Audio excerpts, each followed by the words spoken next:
Pagpahigayon og joint inspection sa kompanya sa Semento sa Lungsod sa San Fernando ang KAGAMHANAN sa probinsya sa SUGBO atong paminan kompletong detalye sa mo report. Itod ka nato ni Idol Chixie.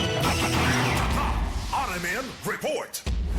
Ikatakda nga mopahigayon og komprehensibong nga inspeksyon ang KAGAMHANAN sa probinsya sa SUGBO ngadto sa operasyon sa Pagpahigayon Cement Philippines nga nahimutang sa lungsod sa San Fernando. Gimando ni Governor Gwen Garcia ang joint inspection human sa panagpulong niini kauban ng mga kadagkuan sa Pagpahigayon og ni San Fernando Mayor Maytaan Canoy. Sa maong panagpulong, giisa ang mga kabalaka kabahin sa gidaghanon sa mga materyales nga gikuha sa mga quarry site. Tumong sa maong inspeksyon nga malikayan ang mga kadaot sa palibot ingon man sa mga kabalayan duol sa planta sa semento. Nasayran nga mosalmot sa joint inspection ang Department of Environment and Natural Resources kon DENR7, Environment Management Bureau kon EMB7, KAGAMHANAN sa San Fernando o Provincial Engineers, lakip na ang Provincial Environment and Natural Resources Office kun Penro. Alang sa IFM, balita sa buntag kini si Idol Chixie. Di kapugan sa paghatod sa nagunaw labas nga balita. Tatak RMN, tatak IFM, balita.